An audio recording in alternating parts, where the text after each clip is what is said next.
la facturation. On arrive à la fin de cette série donc de 6 vidéos qui parlent un petit peu de la réalité de couvreur-zingueur quand on est à son compte. Donc on est vraiment parti du début de je me lance et j'ai besoin de me faire connaître et de me vendre à je fais mes chantiers et je me rémunère correctement. Et donc là, on va partir sur l'aspect facturation une fois qu'on a donc terminé le travail, tout simplement de réceptionner le chantier et tout simplement de se faire payer. Voilà. C'est pas forcément l'étape qui est la plus sympa. Pour ma part, j'étais pas forcément à l'aise avec ça au début, mais on va voir ici dans ce podcast qu'il y a des manières tout à fait simples de le faire et de pouvoir réceptionner un chantier correctement, faire le tour avec le client. Enfin bref, on développera bien ça en profondeur dans ce podcast. Donc pour ceux qui sont soit déjà en situation d'indépendant mais qui cherchent à trouver une meilleure organisation, et soit si vous êtes hésitant à l'idée de vous lancer, que vous êtes curieux de savoir ce que c'est que les coulisses d'une activité d'indépendant dans le domaine de la couverture zinguerie, je vous invite à suivre cette série de vidéos. Bon, là c'est le dernier épisode, mais vous avez une playlist que j'ai mis qui est intitulée Se lancer et vivre de la zinguerie à son compte, qui vous donnera déjà un bon aperçu de ce que c'est. J'ai à peu près fait le tour pour présenter la vidéo, et donc maintenant je vous souhaite une bonne écoute. Donc bonjour et bienvenue sur ce podcast. On attaque donc le dernier épisode de la série. Donc pour résumer les épisodes précédents, en gros, on a fait toute une série qui dit un petit peu qui résume un petit peu le processus de je me lance et j'ai besoin de me faire connaître. Je facture, j'encaisse mes chantiers et je me rémunère et je vis confortablement de mon activité. Et donc il y a la dernière étape, une fois qu'on a fait qu'on a trouvé les clients, qu'on a fait le devis, qu'on a fait le chantier, que le boulot est fait, etc. Il y a la question ensuite de se faire payer, qui est pas forcément l'opération la plus confortable. Aujourd'hui, on va échanger donc sur cette réalité, on va dire, d'indépendant où on a besoin, d'aller récupérer son salaire, on va dire. Bonjour Rémi. Bonjour Rémi, merci de m'accueillir sur ton podcast, sur ta chaîne. Donc oui, aujourd'hui, on va parler d'un sujet qui peut paraître pas très intéressant, mais en vrai, c'est important de connaître tous les paramètres parce qu'au final, c'est ça qui nous fait vivre. Quand je vois moi des artisans qui peinent à donner des factures, qui oublient de faire les factures ou qui les font en fin de mois, qui se plaignent que les clients ne payent pas, je trouve ça très dommage. Alors que du coup, c'est des opérations qui peuvent être automatisées hyper facilement. On en revient toujours au même grâce au logiciel de gestion. Si on est sur Excel, c'est sûr qu'il faut généralement sur Excel, on va attendre le week-end, un samedi, un dimanche, on va prendre 3 heures de la journée, on va faire toutes nos factures et les envoyer. Ouais. Alors qu'en réalité, ça peut être beaucoup plus simple que ça. Ouais, c'est ça. Moi, c'était un peu mon cas, hein, que je suis pas hyper fluide je suis efficace sur le chantier, mais pas efficace au bureau. Et effectivement, oui, je me suis retrouvé quelques fois à faire le chantier, pas être à jour sur la paperasse, envoyer la facture 2 semaines après quand j'avais le temps, parce que j'étais noyé sous la paperasse, j'étais en retard sur mes chantiers, j'avais pas forcément le temps. Je me disais allez, je ferai une session facture, mais effectivement, j'ai rencontré ce problème où le client, il se dit, il est pas pressé de m'envoyer sa facture. Ça veut dire qu'il est sûrement pas très pressé de recevoir son paiement. Et donc, je me retrouvais avec des décalages de trésorerie où entre le moment où je facturais le chantier, il se passait 2 semaines.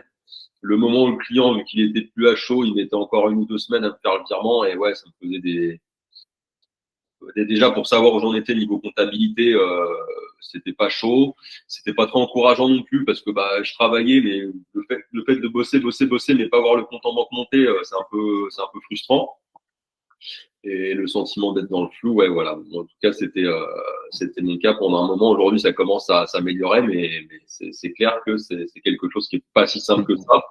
Et je pense pour ceux qui nous écoutent, qui sont peut-être pas forcément à leur compte, on va pouvoir aussi parler un petit peu de l'aspect, voilà, quand on a l'habitude d'être salarié, ça peut faire un peu peur de passer une journée chez un client et de réclamer 1 000 € à la fin de la journée, mais voilà, on va essayer d'expliquer un peu que c'est tout à fait normal et que ça se fait très bien si on est organisé et qu'on est structuré. Yes. Rémi, je crois que c'est le moment pour toi de passer sur un logiciel de gestion. Ouais. Ouais, maintenant que je commence à avoir un petit peu de volume, ouais, jusqu'à présent, j'étais plutôt content, mais là, le fait de commencer à avoir un petit peu de particulier, c'est sûr que c'est quelque chose qui est nécessaire, quoi. C'est un outil, quoi. C'est un outil que j'ai pas et que j'ai besoin d'apprendre à utiliser. Donc du coup, par rapport à ce que tu disais, donc facturer le plus vite possible. Donc moi je vais dire ma technique, hein, la plus simple, Ouais. toujours pareil, hein, pour ne pas oublier, ne pas avoir de charge mentale, ne pas reporter à plus tard. Je finis le chantier, moi je dis au revoir au client, je vais dans ma voiture, dans mon utilitaire, Ouais. je sors mon téléphone, je sors le devis, un clic facturé, un clic envoyé par mail, hop, Ouais. c'est fait, j'y Ouais. pense plus. Mon chiffre d'affaires, je sais ce que j'ai fait comme chiffre d'affaires, enfin ça va tout de suite dans mon tableau de bord. Et Ouais. le client, il reçoit sa facture directement. Et j'ai rien à penser, c'est fait.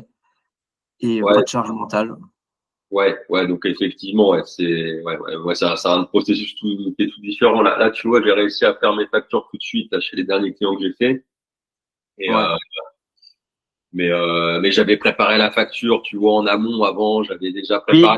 C'était l'étape, vu que c'était sur Excel, il a fallu remettre les noms. Enfin bon, ça m'a pris bien 15-20 minutes de tout préparer en amont. Donc ça, je l'ai fait avant la journée de travail. Donc je me lève un peu plus tôt le matin, déjà oui. pour démarrer C'est-à-dire que tôt. tu as besoin d'imprimer.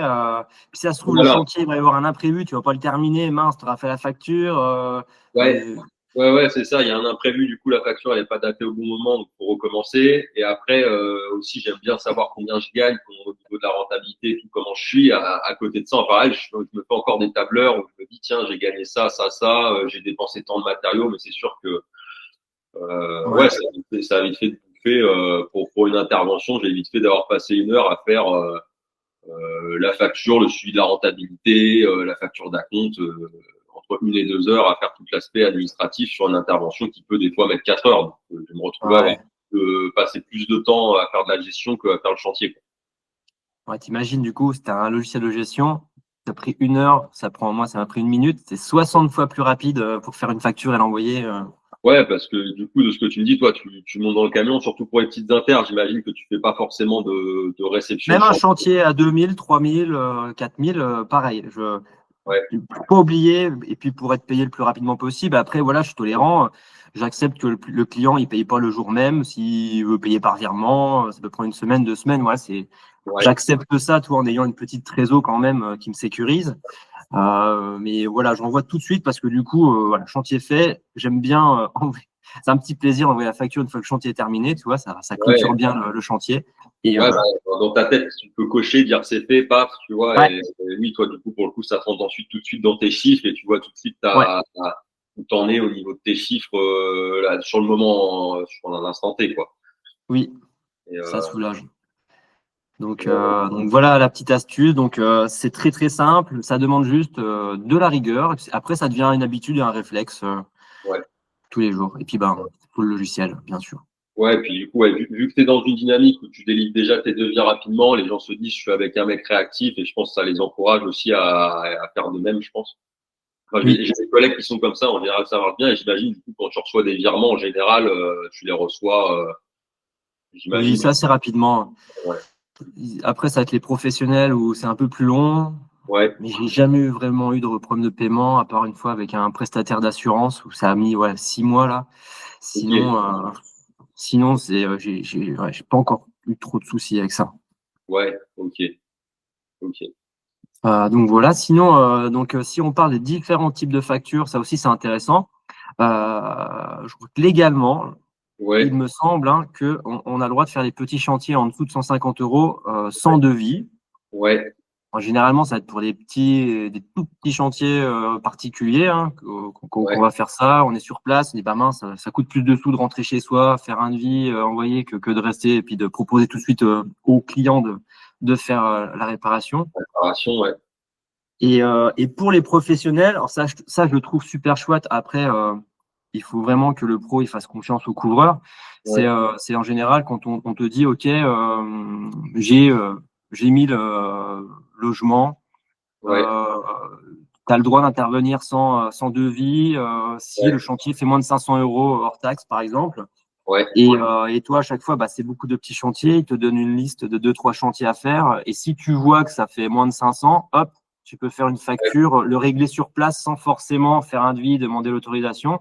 Ouais. Et tu fais le chantier direct sur place sans faire de devis. Hop, facture juste après. Et ça, je trouve que c'est trop bien pour les gestionnaires de biens immobiliers. Ok. Ok. Ouais, après, ça demande une confiance avec le couvreur parce que après le couvreur, tu es tenté de faire que des chantiers à 499 euros. Ouais. Ouais. Donc, c'est pas le but. Après, bah, voilà, il faut justifier à chaque fois, faire une petite explication, un diagnostic et puis faire varier les prix en fonction voilà, de la réelle difficulté du job, quoi. Mais ouais, effectivement, enfin, moi, j'ai ce cas de figure, alors pas avec des gestionnaires, mais beaucoup en sous-traitance, où en fait, c'est beaucoup des gars que je connais, mais effectivement, comme tu dis, il faut qu'il y ait une relation de confiance pour que ça marche. Et Mhm. c'est des gars qui me font bosser depuis maintenant. Enfin, j'ai surtout un très bon contact qui me fait bosser depuis 5 ans. Quand ils me donne un boulot, enfin, c'est même plus ça. Je fais même plus de devis, on fait même plus rien. C'est je fais le boulot. Il sait que de toute façon, le temps que je mets, c'est le temps qu'il faut. Ouais, Et après, à la fin, bon, je fais une facturation, mais sous forme de prestation pour pas que ce soit, pour pas que ça ressemble à juste de l'intérim comme ça, quoi. ouais, Mais effectivement, il y a pas de devis en amont, il y a une facture. Mais par contre, le faire avec des personnes qu'on ne connaît pas, oui, là, on se met dans une situation délicate, par contre. De faire un oui, boulot et si on ne connaît pas la personne, qu'on lui fait pas confiance, on peut se retrouver avec un dépôt de paiement, quoi. oui, oui. Dans ces cas-là, je me suis fait avoir une fois pour ne pas avoir fait de devis pour une toute petite inter où je pensais que voilà, c'était 250 euros. Je suis Ouais, venu rapidement, tu vois, et je me suis dit, bah non, il faut toujours, même si c'est un tout petit devis, faire un devis, avoir une signature, et voilà, le client, il met sa signature, il atteste qu'il est OK, et faire le job après.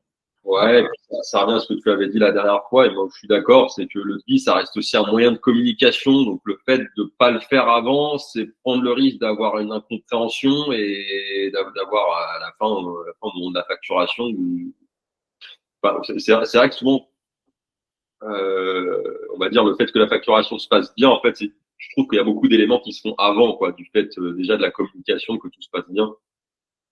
Hmm. Mais effectivement, ouais, si t'as pas de devis, si t'as pas fait une bonne communication avant, ça peut poser des problèmes. Oui, oui. Et qu'est-ce qu'on a d'autre? On a aussi les factures d'acompte. Ouais, Donc ça, alors, je sais pas si les artisans ont l'habitude de les envoyer en général, mais ouais, voilà, s'il y a un chantier à 10 000 euros, il y a 3 000 euros d'acompte, en général, nous, artisans, on est censé envoyer une facture d'acompte au client et ouais, à partir de là, lui, il peut nous envoyer le paiement ouais, et lors de la deuxième ou troisième facture, bah, si on a un logiciel de gestion, la ouais, date du paiement et le moment où ça a été payé, ça sera inscrit automatiquement en bas de la facture. Et ça ouais, fait très professionnel, très carré, tu vois. Et puis ouais, même pour nous, on sait exactement où on en est. Si tu as, par exemple, 10 chantiers avec un compte, il y en a qui ouais, ont payé, il y en a qui n'ont pas payé, ça peut vite devenir compliqué. ouais. Mais tiens, du coup, ça me fait penser les acomptes. Toi qui fais beaucoup de petites interventions sur des chantiers, on va dire en dessous de 1 500 euros, tu prends un acompte ou tu t'embêtes pas avec les acomptes, tu gères comment cet aspect? En général, je m'embête pas avec les acomptes. Ça va être à partir du moment où il y a du Velux, où il y a beaucoup de matériaux, peut-être à partir de 2 000 euros. Voilà. Au-dessus de 2 Ouais, 000 euros, je vais demander un acompte. Mais sinon non, parce que ça a toujours un souci d'optimisation. Et puis ouais, statistiquement, je vois que si j'ai eu un non-paiement sur 400, ouais, voilà, c'est le maximum. Donc ça se passe bien avec les ouais, clients, il y a une confiance. Donc je me dis bon, c'est bon, et j'ai jamais eu de problème particulier. Pourquoi demander un acompte? Et en plus de ça, personnellement, enfin et mentalement, Ouais, J'aime pas trop vivre avec les acomptes. Ça te booste la trésorerie inutilement et je trouve, je préfère avoir tout le ouais, paiement après, une fois que le chantier est terminé. Sinon, ça fait bizarre. Il y a un mois où tu te dis, ah, bah, c'est cool, j'ai une bonne trésorerie, j'ai bien travaillé. Et en fait, ah oui, mince, j'ai eu 2, 3 acomptes. Et puis le mois d'après, ouais, tu te dis, c'est bizarre, j'ai beaucoup travaillé, mais j'ai moins de sous. ouais, bah, moi, j'ai déjà vu des gars, bah, typiquement, encaisser un acompte pour une grosse toiture avant les vacances du mois d'août. Et le gars, après, on fait le chantier en septembre, il dit putain, j'ai rien gagné, mais forcément, si t'as cramé 30% du montant en août, forcément, il reste pas grand chose, quoi. Mais Et flamber le bénéfice. effectivement, ouais, je trouve que ça crée de la confusion aussi. Moi, c'est vrai que sur les petites inters, par principe, je le prenais, mais c'était juste parce que je voulais m'assurer que le client était bien décidé de faire le boulot. Et je me rends compte avec le recul que ça crée plus de complexité qu'autre chose. Et en Oui.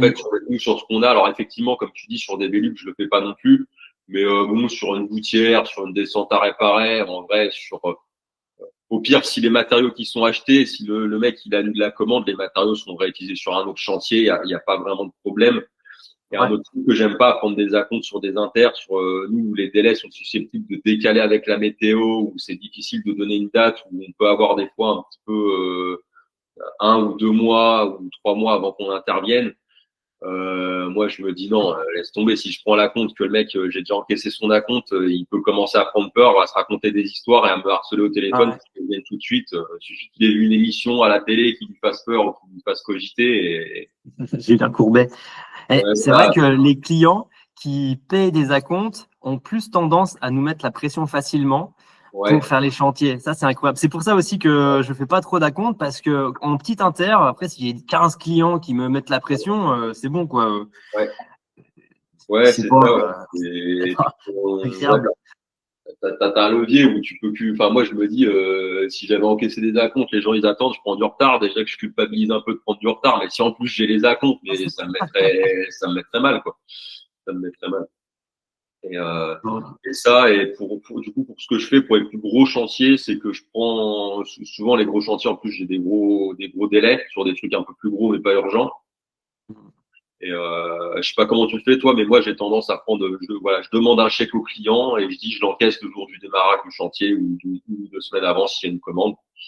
Et, euh, et comme ça, je sais que le gros chantier il est validé, que le mec il est à peu près décidé et ensuite je procède Hum. comme Et bah du coup, moi, j'envoie la facture d'acompte, voilà, comme toi, quelques jours avant le chantier, une fois que je sais que je vais vraiment commencer le chantier.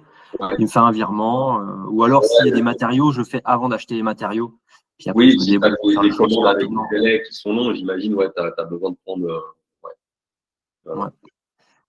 Mais, Donc ça, c'est intéressant, ce thème-là. bah ouais, ouais, bah la compte c'est bien ouais, pour pas se mettre la pression, c'est bien de gérer, et puis pour la confiance aussi avec les gens, parce que c'est là où typiquement ça peut créer de la tension et où les gens peuvent Hum. être dans le délire, voilà, surtout en commençant. Euh, Moi, je commence à avoir un peu de clients à bouche à oreille, je pense toi aussi, mais euh, Hum. quand on commence, en vrai, les gens nous trouvent pas mal sur Internet et bon, bah, faut essayer de se mettre un peu à leur place. C'est vrai que le gars, il l'a découvert sur Internet. T'as un peu l'aspect, c'est Internet, tu vois, c'est l'inconnu, c'est Ouais, peur de l'arnaque, tout ça. Donc, c'est encore plus amplifié si c'est dans ce contexte-là, quoi. ouais. Voilà. Alors sur les factures, bon, alors c'est surtout, bon, il y a des choses à mettre obligatoirement, et ça, faut vraiment faire attention quand on est sur Excel, parce que quand on est sur logiciel, ça le fait quasiment, enfin oui, de façon automatique, hein. Je parle Ouais, surtout du numéro de la facture. Ça, moi, quand j'étais sur Excel, combien de fois je me suis fait avoir avec les numérotations de factures, tout ça, ouais, alors que sur le logiciel, ça se fait automatiquement. Il faut que ça soit forcément différent d'une facture à une autre. Les dates de facture aussi. Faut bien sûr qu'il y ait les coordonnées de l'entreprise, du client avec l'adresse, des trucs tout bêtes, hein, mais le détail des prestations qui doit être ressemblé exactement, enfin, de correspondre exactement au détail du devis, sauf s'il y a des choses, des lignes qui n'ont pas été faites sur le devis. ouais. Et aussi les montants hors taxes, TTC, ça, je sais que c'était un peu relou sur Excel, alors que sur le logiciel, ça se fait automatiquement. Ouais. On clique les TVA, même s'il y a différentes TVA sur le devis, voilà, ça le fait sans réfléchir. Ouais. Il y a aussi la date d'échéance. Quelle est la date limite à laquelle vous voulez vous faire payer? Ouais. Et aussi les coordonnées bancaires, parce que si vous nous envoyez votre RIB via un autre mail, vous perdez du temps, autant que toutes vos coordonnées bancaires soient sur la facture. Oui, ça, ça automatise, ouais, et ça évite d'avoir plusieurs envois, plusieurs trucs. Oui. Ouais. On en voit encore aujourd'hui qui mettent pas les coordonnées bancaires sur les factures, qui envoient un RIB. Avant, il faut dire que le client dise il n'y a pas de RIB. Je vous envoie ça par mail. Ouais, même pour le client, c'est pas fluide, ouais, Oui. c'est un peu agaçant, quoi.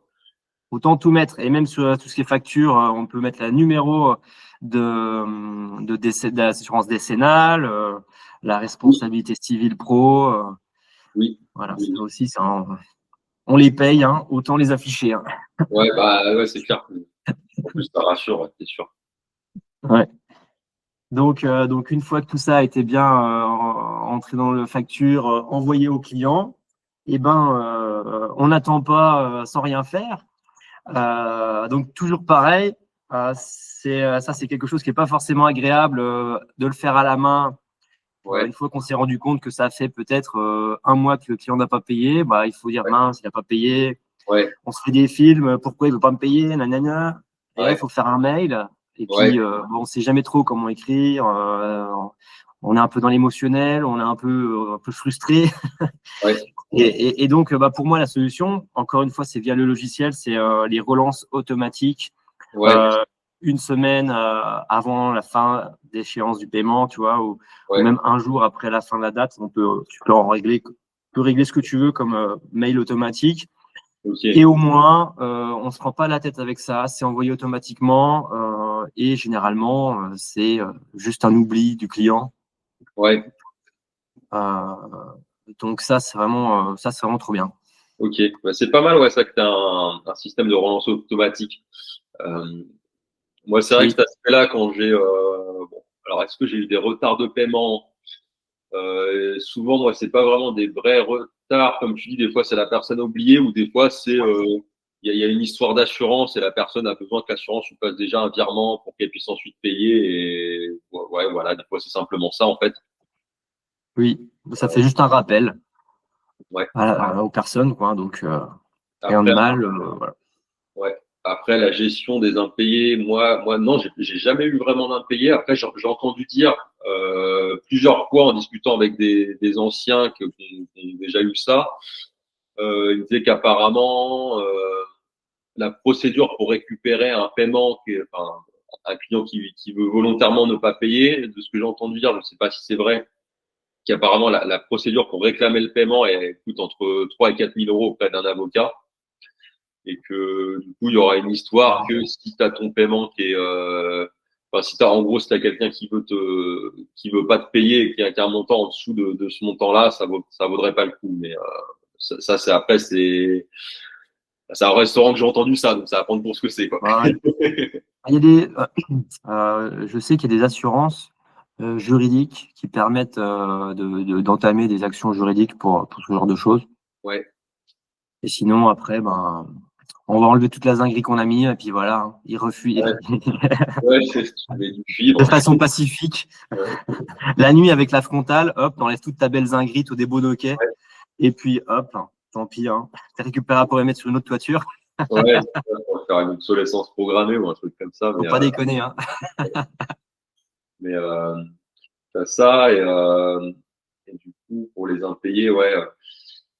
Après, comme tu dis, ouais, il y a la protection juridique. Moi, je sais qu'avec l'assurance DCA, j'en ai une et c'est un truc qui est pas connu, je trouve. Mais dès qu'il y a un problème, en vrai, ce truc-là, on le paye et à chaque fois qu'il y a besoin, moi, j'ai un collègue qui en a besoin, mais pour d'autres raisons, il avait un souci avec son bailleur pour son local d'activité.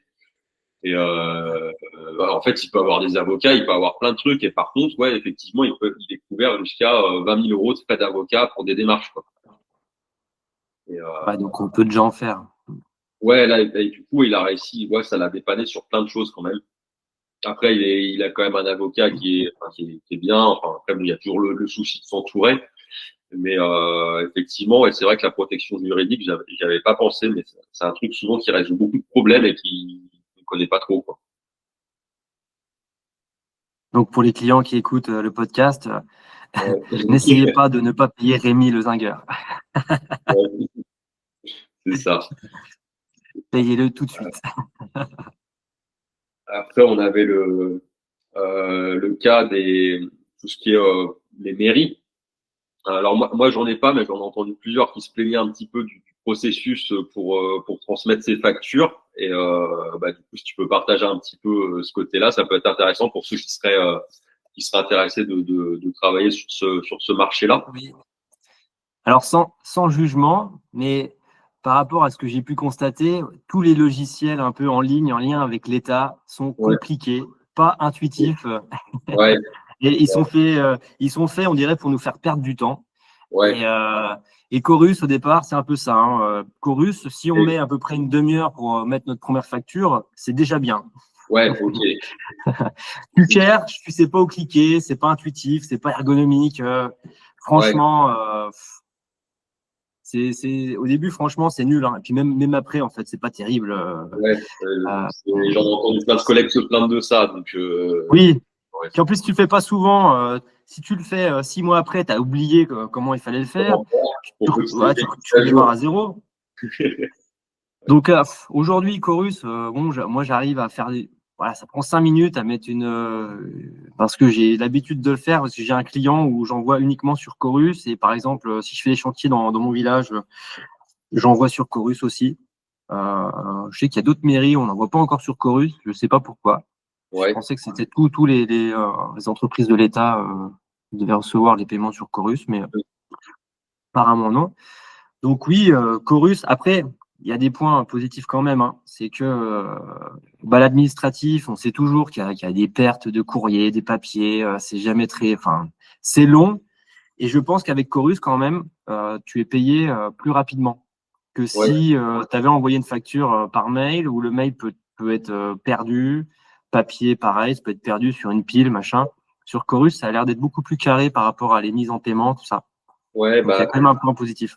ça, ouais, ça rejoint ce que j'avais entendu. C'est en mode, ouais, le processus il est chiant pour faire facturer et tout, mais en gros ils acceptent à peu près ça parce qu'ils se disent bon, c'est chiant à faire. Par contre, du paiement après c'est carré quoi. Donc voilà. Oui, oui. Il y a quelques logiciels de gestion aujourd'hui où tu fais en un clic, tu envoies ta facture tu le relis à ton compte Chorus, et ça c'est trop cool. Ça l'envoie sur Chorus, mais il y en a très peu. Et puis de toute façon, avec la facturation électronique, tôt ou tard, tous les logiciels de gestion vont se mettre à la page et ça facilitera l'envoi des factures sur Chorus.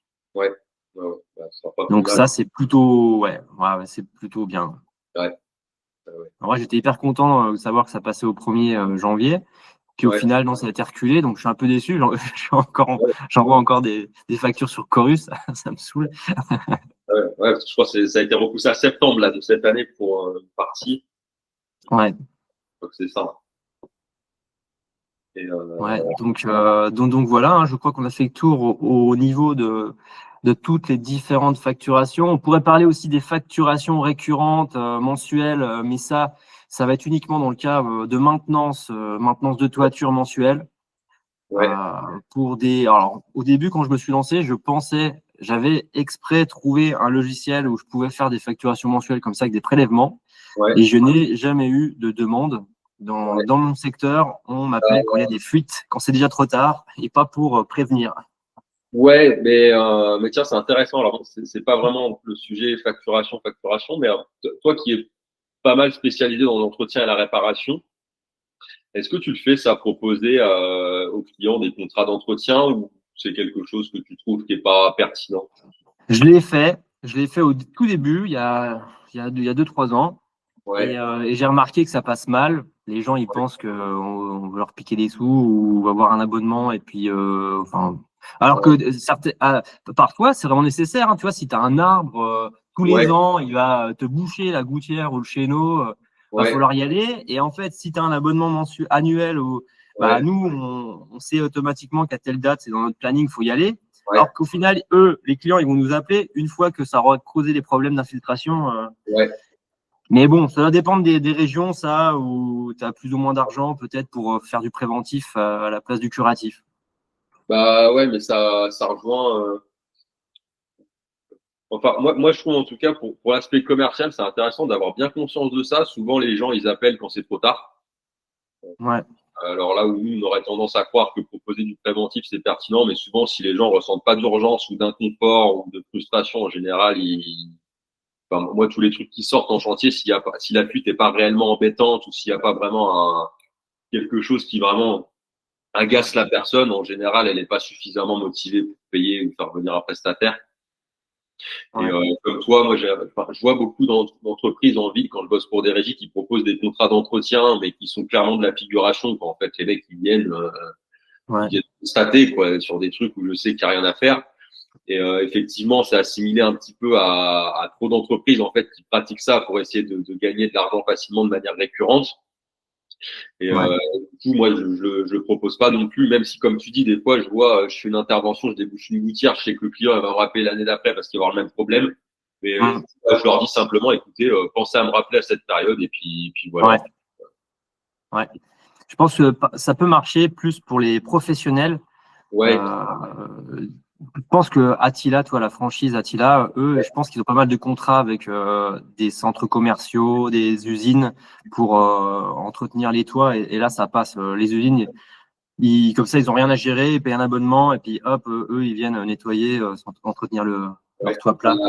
Ouais, j'ai un autre cas de figure, c'est vrai, où j'ai vu que ça pouvait marcher. C'est typiquement des gens qui ont des maisons qui sont trop, qu'ils ont les moyens d'acheter, mais qui n'ont pas les moyens d'entretenir. Moi, j'en ai vu plusieurs comme ça. Enfin, typiquement, c'est des gens qui achètent des manoirs ou des châteaux. La toiture, ils ont déjà fait des devis pour la faire refaire quand ils voient le prix. Ça, c'est même pas envisageable en fait par rapport à leur budget. Et du coup, ils en reviennent à voilà, mais c'est eux qui en font la demande. Il n'y a pas besoin de leur proposer, c'est eux qui viennent à cette réflexion-là et ils veulent un entretien régulier. Mais bon, c'est du rafistolage, le temps de tenir le truc, mais et j'avais bossé aussi pour un lycée avec un collègue. Il avait un lycée, ils n'avaient pas les moyens de refaire les toitures. Ils avaient des fuites tout le temps, donc il avait fait un contrat d'entretien récurrent aussi pour, on va dire, trouver une solution alternative à une réflexion complète qui est pas envisageable, quoi. Ouais. Ouais. Et voilà. Oui, c'est vrai que c'est à peu près tous les cas. Ouais. On pourrait avoir besoin de ça. C'est ça, ouais. Ouais. Mais sinon, ouais, pour revenir au résumé, ouais, voilà, facturer vraiment une fois que le chantier est terminé, comme tu disais, pas à la fin du mois. Oui, au fil de l'eau, au fur et à mesure, pas de charge mentale. Après, on regarde juste, on suit les créances clients, ceux qui n'ont pas payé, mais on sait que l'argent va arriver sous le compte vu qu'on a fait tout ce qu'il fallait faire de notre côté. Ouais, c'est ça. Et du coup, j'avais vu que tu avais beaucoup avec le comptable. Toi, le comptable a accès au logiciel, du coup, pour avoir accès. Exactement, ouais. Il y a une Ah, interface exprès pour le comptable. Donc, tu as juste à l'inviter, mettre son adresse mail. Hop, ouais, et lui, de son côté, il a une interface comptable où il peut récupérer tes factures pour tout calculer, tout ce qui est TVA, bilan, etc. ouais, Alors que pour certains comptables, il faut leur envoyer chaque facture par mail. Et ça, ouais, bah, pareil, ça va te prendre une demi-heure par mois, mais bon, fois 12 mois, fois 10 ans, alors que ça peut être automatisé, tu vois, autant que ça soit automatisé. ouais, mais ça, enfin, de tous les points que ça rejoint à chaque fois, c'est ouais, t'as vraiment en fait une organisation qui est optimisée sur tous ces points, gestion administrative, qui fait que Oui, t'arrives vraiment à avoir beaucoup de temps disponible parce que finalement, si tu mets 5 minutes par devis, 1 minute par facture, c'est clair que oui, tu divises ton temps improductif par 5, quoi, quasiment, par rapport à une organisation comme la mienne, tu vois. oui, oui. Et tout ça quand même, hein, grâce au logiciel de gestion. Hein. Ah, Ouais, je suis désolé, hein, mais sans logiciel de gestion, c'est vrai que je serais sur Excel, à un moment donné, tu es limité humainement, mentalement. Tu vois, Excel, c'est quand même limitant.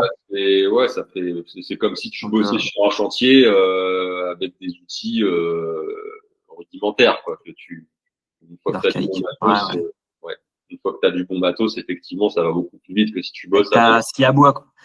Tu restes avec Ouais, voilà. la scie à main ou est-ce que tu as une Non, circulaire ou... non, alors, bah, tu bosses comme les anciens, mais tu mets autant de temps qu'eux à faire ton boulot, quoi. Dans du Ouais. 5 ans, voilà. Est-ce que tu es plutôt clou au marteau ou cloueur Milwaukee en mode rafale? Bah ouais. Ah, bah, après, moi j'ai deux écoles là-dessus, mais, euh, mais bon, c'est vrai que le fait de bien s'équiper, voilà, ça reste quelque chose d'indispensable, quoi. Ouais. Et si je voulais, moi, il y avait juste un point que je voulais voir moi, c'est alors ça concerne plutôt les chantiers qui sont un peu plus gros, type sans forcément rentrer dans les grosses rénovations de toiture. Mais moi, des fois, quand je fais voilà des remplacements de Velux, donc on commence à en avoir 8-10 à remplacer, ça commence à faire des chantiers d'un certain montant. Euh, Souvent, ce type de chantier, moi, quand je repasse, en plus, c'est de la reprise de malfaçon souvent. Donc, j'arrive dans un contexte où les gens sont un peu, voilà, ils ont une expérience, soit ils ont repris une maison, mais en tout cas, ils ont ce truc où des travaux ont été mal faits avant, quelqu'un les reprend et bon, ils ont quand même besoin d'être assez rassurés tout le long du chantier. Et moi, sur ces chantiers d'un certain montant, il y a un truc que je fais à la fin, c'est que tout le long du chantier, je prends des photos. Et quand j'arrive à la fin du chantier, donc je mets toutes les photos sur mon ordinateur. Le jour où je termine le chantier, je dis au client, voilà, on va avoir terminé le chantier ce jour-là. Donc si vous êtes chez vous, ce serait bien, comme ça on peut réceptionner à la même occasion. Si c'est pas le cas, bon bah je redécale sur des gros montants, je redécale un rendez-vous exprès pour réceptionner, faire le tour. Donc, sur des montants à 10-15 000 à partir de ce montant-là. Et après, voilà, il y a le côté où je monte un peu les photos aux clients, mais c'est vraiment l'histoire, voilà, on a fait ça, on a changé les planches. Là, la charpente, il y avait des chevrons usagés, on les a changés, enfin, histoire que vraiment le gars, il voit. Et après, j'en profite de ce moment-là, voilà la facture, patati patata, l'assurance décennale Ok. Fais tout un petit rapport photo. Ouais. ouais, Ah, voilà. c'est cool. Voilà, moi, ça permet deux choses en fait. Ça permet déjà de mettre le client à l'aise, mais aussi de me mettre à l'aise moi. Tu vois, j'ai quand même une facture d'un certain montant à poser. Je lui dis voilà, j'assume ce que j'ai fait, et puis j'ai récupéré mes sous quoi. Parce que quand il y a un certain montant, voilà, la facture j'ai envie de l'avoir vite quoi. Tu vois. Tu m'étonnes. Ouais, bah oui, c'est vrai que c'est une bonne idée. Puis ça prouve un peu voilà, ton sérieux. Et c'est vrai que les clients, il y en a très peu qui montent sur le toit. Donc, ouais, ils voient, ça dépend. Des fois, ils peuvent voir du dessous. Mais en général, ils peuvent même pas trop voir ce qui a été fait. Si c'est un immeuble, des choses comme ça. Donc, Ouais. ouais, ça peut Et, renforcer la confiance que tu as avec le client, quoi. ouais. Et il y a un dernier point qui me fait penser aussi. Moi, j'aimerais bien savoir comment tu gères ça. C'est parce que nous sur ce type de service-là, on a quand même l'aspect où le client a une fuite. Il nous appelle et en gros, il nous appelle. Enfin, ce qu'il attend de nous, c'est qu'on résolve la fuite. Mais moi, ça m'est arrivé quand même quelques fois où j'arrive sur des trucs où il y a beaucoup de malfaçons, où la toiture est très vieille, où elle est un peu complexe, et où des fois, sur mon diagnostic pour trouver la fuite, je suis pas toujours sûr. Hum. Enfin, sûr, des fois, je suis sûr, mais à 80-90%, tu vois, et je me dis, ok, bon. Là, le mec, je peux lui proposer ça. Je suis quasiment sûr que c'est ça, mais il y a toujours un léger doute. Mais Ouais, toujours le truc que je me dis, c'est si le mec, je mets une facture à 500, 1000, 1500 euros et que finalement la fuite, elle est toujours là, ouais. euh, ça m'est jamais arrivé. Mais dans ce cas-là, comment toi, ça t'est déjà arrivé ça ou Oui, c'est ouais. J'ai à peu près, je crois, c'est 2-3% de mes chantiers où j'y retourne parce que j'étais déjà à peu près le quatrième couvreur qui était passé, qui n'avait pas trouvé tout de suite. Moi, je remplace un truc et puis il y a un autre, généralement, il y a plusieurs facteurs qui font que ça fuit. ouais, Donc, en général, ce genre d'intervention, c'est toujours un peu technique, un peu mal foutu avec des raccords entre ouais, plusieurs toitures, machin. Donc, ça va être je vais plutôt avoir tendance à bien le chiffrer et à prévoir peut-être 10-20% en plus parce que ouais, je le sens, je le sens que je vais revenir. ok, ok, Et puis, j'ai horreur mentalement quand j'ai un chantier comme ça et je sais que ça continue à fuir, j'essaie d'y retourner très rapidement, de ouais, retenter quelque chose et à chaque fois, je refais une action jusqu'à ce qu'au final, ça fonctionne. Et d'accord, c'est ce que ne font pas les autres couvreurs, en fait. Ils font un chantier, ils facturent et après, ça les fait chier un peu d'y retourner. Ils sont, tu sais, ils ont pas envie de dire que c'est de leur faute. Enfin, moi, je préfère assumer, dire ok, je suis pas parfait, j'ai fait de mon mieux, mais on peut encore trouver d'autres solutions pour améliorer le truc. ouais. Ouais. Et ça marche en général. Et après, les clients, ils sont vraiment satisfaits parce que du coup, ils trouvent enfin un couvreur qui s'embête à venir plusieurs fois et à vraiment chercher, Ouais. trouver la solution. Parce que du coup, les fois d'après, donc la première fois que tu viens, tu factures, mais les autres fois où tu viens et où tu refais des interventions, du coup, tu arrives à refacturer ou Non, justement, t'as non, pas été suffisamment fort avant pour te dire les fois où je reviens, ça passe en ça, oui, ça en fait. ça sera pas de la grosse, ce sera un petit truc. Par exemple, sur un chantier, c'était un chantier, je sais plus, à 4000. Il y avait toute la zinguerie à reprendre qui avait été un peu mal faite et tout. Et puis, j'y suis retourné. Puis, il y avait encore un tuyau de descente qui retombait sur les tuiles avec trop d'un Ouais, un toit d'immeuble qui retombait sur un petit toit comme ça avec un chéneau ouais, central. Et ouais, du d'accord. coup, tu vois, j'ai changé le sens de l'évacuation de l'eau pour que le Ouais, petit toit là soit tranquille. Et j'ai pas facturé. Ça m'a pris 1 heure. Et puis voilà, tout le monde était ouais, content. Puis ça a réglé le truc. ouais, Mais oui, c'est vrai que ça arrive. Il y a des chantiers comme ça, des fois, il y a plusieurs fuites. On en règle une ou deux, puis il y en a encore une troisième qui est pas. Ou un coup, je leur fais une petite toiture entière, zinc à tasseau. Elle ouais, fait 3 mètres par 3 mètres. ouais. Pareil, ça avait été en tuile fait avec un Velux en plus. Ok. Et je leur fais ça nickel de mon point de vue. 1 semaine de boulot. Il pleut, ça fuit encore. Et au Ouais, final, il y avait une cheminée au coin qui est ouais. au-dessus de la maison. Il pleuvait dans la cheminée, et ça coulait sur une dalle, ça coulait dans la cuisine. Et du coup, j'ai mis un chapeau de cheminée et, Ça a résolu le problème, ouais. et j'étais pas le premier couvreur à passer, mais du coup, je suis le seul qui suis revenu et Ouais, j'ai recherché jusqu'à trouver. Et ça, du ouais, coup, ça améliore la confiance aussi avec le client, quoi. ouais, ouais.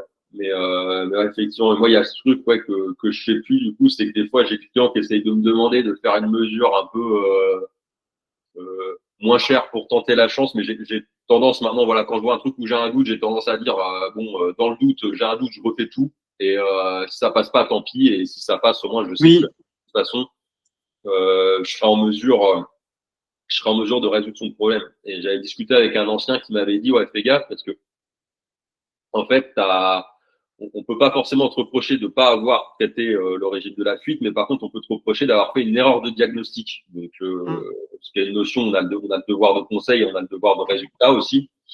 Et effectivement, ouais, le fait de je viens, je pense que c'est ça, je tente, et puis le fait de croire que le client va payer et que quand je vais revenir, que le gars va être d'accord de repayer encore, ça marche pas, ça c'est trop compliqué. Et, ça, souvent, ça finit avec un litige, quoi. oui, oui, oui. Toujours, je pense, toujours se méfier quand on n'est pas le premier couvreur à être passé sur le chantier et qu'il y a eu des problèmes de fuite. Déjà Ouais, ça veut dire que bon, il y a quelque chose de caché, une fuite ouais, un peu difficile, plus difficile que les autres à régler, à bah solutionner, ouais, mais ça ne veut pas dire que c'est pas solutionnable, hein, parce qu'il y a toujours des solutions. Après, tout dépend de nous, notre persévérance à chercher, à essayer de comprendre d'où vient la fuite. ouais, Et au moins, après, une fois que tu as vraiment trouvé la fuite, là, le client professionnel ou particulier, là, il te recommande vraiment, quoi. Il va dire, ah, enfin, quelqu'un qui m'a ouais, traité bah, cette fuite. c'est vrai que ça marche pareil. Pour revenir sur le dernier astuce que j'avais, moi, c'est des fois quand je tombe sur des trucs qui sont vraiment biscornus ou je me dis c'est vraiment la merde de savoir d'où ça vient. J'avais fait ça une fois chez une dame, j'avais dit voilà, moi le truc c'est que pour être sûr de régler le problème, il faudrait que je refasse tout refaire, c'était hors budget. Et du coup, je lui dis bah écoutez, moi ce que vous faites, c'est que la réparation, elle sera pas couverte par votre assurance. La plupart du temps, la réparation du coureur, elle est pas prise en charge. Mais je lui dis par contre, la recherche de fuite, en général, l'assurance, elle couvre ça. Donc ce que vous pouvez faire, c'est que vous pouvez faire intervenir une entreprise qui regarde, qui fait des tests, des mises en eau, et tout ça, et puis enfin, le but c'est vraiment un mec qui vient en fait constater, il y a des écrits, il y a des machins, et les mecs viennent dire bon, voilà, il y a des trucs là, et ça permet d'avoir un suivi. Il y a une autre astuce une fois aussi que j'avais fait, c'est en fait j'avais glissé une partie de ma prestation en recherche de fuite pour qu'une partie soit prise en charge. Enfin, il y a des astuces aussi comme ça. Oui, Je sais que j'ai beaucoup de collègues qui arrivent à choper des chantiers parce qu'ils connaissent un petit peu le jeu des assurances et du coup ils arrivent à trouver des arrangements qui, oui. qui Oui, arrangent. Pierre, en tant que couvreur, on est tout à fait apte à faire des recherches, à facturer une recherche de fuite, Ouais, même sans forcément avoir, tu vois, des eaux colorées, des trucs comme ça. On peut faire des tests. Après, ça nécessite, à partir du moment où tu commences à démonter des trucs sous le toit, que tu passes un peu plus de temps que pour faire un devis à regarder, tu vois, à mesurer. Là, du coup, je pense que ça doit être facturé. Hein. Bah ouais. Mais tu vois, c'est vrai que j'avais un peu oublié cette idée-là, mais je crois que maintenant, quand j'ai vraiment des trucs où j'ai des doutes, je partirais là-dessus, je crois, plutôt que de perdre mon temps à chercher et venir 2-3 fois chez le mec pour essayer de trouver, dire voilà, écoutez, c'est trop compliqué, on facture déjà une recharge de fuite qui est prise en charge par l'assurance et après on cible, il y a le problème. Oui, c'est une bonne idée. Mais voilà. Mais ouais, moi, c'était vraiment cet aspect-là, faire gaffe à l'aspect je facture, mais je vais surtout faire bien attention que le client il appelle pour résoudre un problème et pas juste pour refaire un couloir. Quoi. Refaire un couloir ou refaire un hébergement, lui ce qu'il veut, c'est plus de fuite dans sa maison. Quoi. Ça. Et je pense qu'on a bien fait le tour du sujet. On dirait bien, oui. Ouais. Bon, après, sur la facturation, c'est. Il y a quand même certaines choses à dire. Hein. Si on a oublié des choses, faut pas hésiter à le mettre dans les commentaires. Hein. Nous, on parle de choses qu'on connaît, qu'on vit sur le terrain. Après, d'autres artisans peuvent vivre d'autres choses, d'autres réalités. Donc, c'est toujours intéressant d'avoir un avis. C'est ça. Partagé. C'est ça.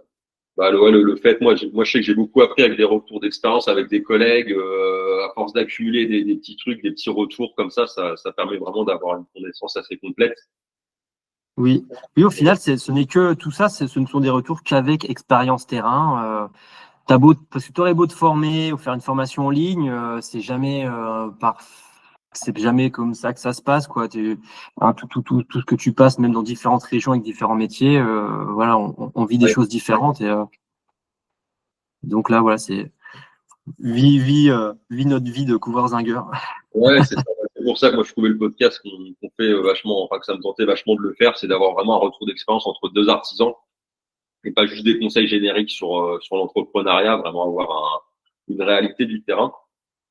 Et pour conclure là-dessus, je rappelle que cette série, elle est destinée vraiment à faire comprendre, faire découvrir un peu les coulisses de ce que c'est donc que d'être indépendant et à son compte en couverture zinguerie. Donc pour ceux qui nous écoutent, qui seraient tentés donc de se lancer ou qui se posent encore des questions, vous avez déjà les épisodes précédents si vous les avez pas vus, et si vous vous rendez compte que c'est quelque chose qui vous dépasse, que c'est quelque chose qui vous avez besoin soit d'être formé, soit d'être accompagné, je vous mets en lien dans la description donc les coordonnées de Jérémy qui a une franchise de couverture et qui accompagne, qui permet vraiment à des jeunes qui veulent se lancer, qui veulent avoir l'indépendance, la liberté, être à leur compte, mais aussi ne pas être démunis sur l'aspect gestion commerciale, facturation de vie, création d'entreprise, etc.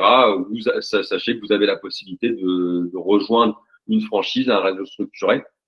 Moi, j'ai bien accroché à son concept dès qu'il me l'a présenté parce que par rapport à d'autres réseaux de franchise que j'ai pu voir, là, c'est vraiment un gars du terrain qui partage la même réalité que nous et qui est du métier. C'est pour ça que je trouvais que que j'avais envie de faire connaître voilà son réseau et voilà le message. Tu voulais ajouter des choses? Merci Rémi. Je crois que tu as tout bien résumé. Je crois que j'ai rien à ajouter. Okay. Dommage que je t'ai pas rencontré plus tôt. Tu aurais peut-être fait partie du réseau. Ouais. Merci de m'accueillir sur ce podcast. Et oui, moi j'ai à cœur d'accompagner des personnes qui sont un peu frustrées du salariat, qui aimeraient se lancer mais qui en même temps n'osent pas. Voilà, moi c'est ces personnes-là que je peux accompagner dans le réseau où le travail a déjà été pré-mâché et où j'ai mis en place une méthode qui me permet de démarrer un couvreur-zingueur dans un secteur de façon autonome, donc il reste à son compte. Moi je suis pas le patron. J'accompagne juste, on est collaborateurs et c'est comme ça qu'on peut gagner plus en liberté. Une fois qu'on a le savoir-faire et qu'on on sait quoi faire, on est couvreur. Après, la partie gestion, voilà, c'est des formations, c'est un accompagnement et après, on peut être autonome dans sa région. Donc, c'est hyper, je pense qu'on est plus fier de soi quand on arrive à être autonome dans sa région, dans son département que quand ouais, tu es frustré, tu restes salarié, tu as du mal à mettre du changement dans ta vie. Bah, Enfin, c'est ouais, mon point de vue, mais ouais. ouais. Bah, moi, je trouve que tu as vraiment pour conclure là-dessus, vraiment le fait que moi, je me revois quand j'étais début, voilà, j'étais apprenti, après j'étais second, après j'étais responsable de chantier et je suis vraiment arrivé à un stade où tu sais, tu as toujours ce sentiment d'avoir envie d'évoluer.